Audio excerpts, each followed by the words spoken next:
Hello friends, welcome to our channel box office blockbusters. কথা বলবো dead body এই মুভির দ্বিতীয় দিনের কালেকশন নিয়ে। কথা বলবো রাজকুমার এই মুভির 24 দিনের কালেকশন নিয়ে। আপনি জানিয়ে দেই, সুপারস্টার সাকিব খান স্যার অভিনীত রাজকুমার ফিল্মটি অল টাইম ব্লকবাস্টার কালেকশন করে ফেলেছে। বাংলাদেশের দর্শকরা এই মুভিকে খুবই সাপোর্ট করছে। আপনারা জানেন, রাজকুমার যখন এসেছে তখন থেকে মুভিটি ভালো কালেকশন করেছে।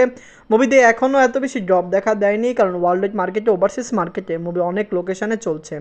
ডেড বডি পজিটিভ রিভিউর সাথে রিলিজ হয়েছে এবং ডেড বডি পজিটিভ রিভিউর সাথে রিলিজ হওয়ার কারণে মুভিটি প্রথম দিনের পরে দ্বিতীয় দিনে একটি ভালো কালেকশন এনে দিয়েছে। ড্রপ দেখা দিয়েছে কিন্তু এত বেশি নয়। আপনি জানিয়ে দেই, লং টাইম রানে হতে পারে ডেড বডিও বক্স অফিসে ব্লকবাস্টার হতে পারে। কথা বলবো এই দুই টিমের কালেকশন নিয়ে। ভিডিও ভালো লাগে তো লাইক করবেন, এবং এখনও যদি বক্স অফিস ব্লকবাস্টার চ্যানেলটি সাবস্ক্রাইব না করে থাকেন, সবার আগে সকল লেটেস্ট সাবজেক্ট এবং বক্স অফিস কালেকশন জানার জন্য আমাদের চ্যানেলটি সাবস্ক্রাইব করে নেবেন।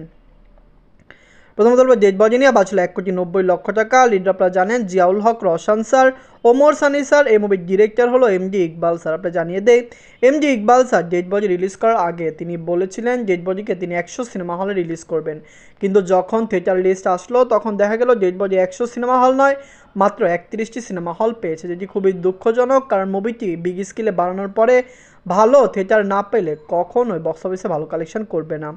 দ্বিতীয় দিনে বাংলাদেশ থেকে আয় করেছে 17 লক্ষ টাকা। টোটাল এমএ কালেকশন হলো 42 লক্ষ টাকা। যেহেতু পজিটিভ রিভিউর সাথে রিলিজ হয়েছে, ঈদে রিলিজ হওয়া শুধুমাত্র রাজকুমার ছাড়া কোনো ফিল্ম ভালো ব্যবসা সফল হতে পারেনি, তাই ডেড বডির একটি চান্স আছে বক্স অফিসে ভালো কালেকশন করতে। ডেড বডি যদি বক্স অফিসে 3 কোটি টাকা প্লাস বিজনেস করে, মুভিটি বক্স অফিসে ক্লিন হিট ব্যবসা সফল হতে পারবে। এখন কথা বলবো রাজকুমার নিয়ে। বাঁচলো 10 কোটি টাকা। লিড হলো সুপারস্টার সাকিব খান স্যার। 24 দিন কমপ্লিট করে নিয়েছে। সুপারস্টার সাকিব খান স্যার অভিনীত রাজকুমার ফিল্মটি অল টাইম ব্লকবাস্টার কালেকশন করেছে। বাংলার দর্শকরা এই মুভিকে সাপোর্ট করছে। আপনারা জানেন, রাজকুমার ইউএসএ, কানাডা, অস্ট্রেলিয়া, ইউনাইটেড আরব আমিরাত, মুভিটি ইতালিতে চলছে। মুভিটি আপনারা জানিয়ে দেয় আপকামিং ইউকেতে রিলিজ হবে। মুভিটি রিলিজ হবে আয়ারল্যান্ডে। আপনারা জানিয়ে দেয় সৌদি আরব এবং ইউরোপের এবং আরবের অনেক কান্ট্রিতে মুভি রিলিজ হওয়ার কথা রয়েছে।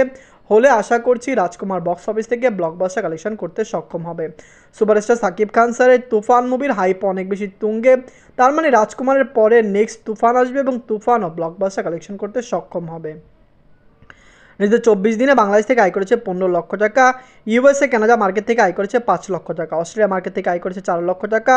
ইউনাইটেড আরব আমিরাত থেকে আয় করেছে 6 লক্ষ টাকা। ওয়ার্ল্ড মার্কেট থেকে আয় করেছে 30 লক্ষ টাকা।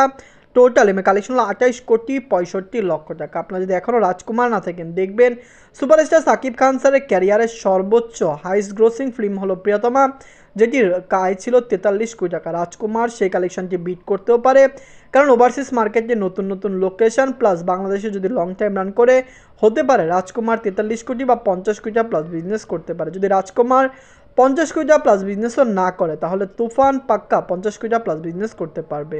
ধন্যবাদ।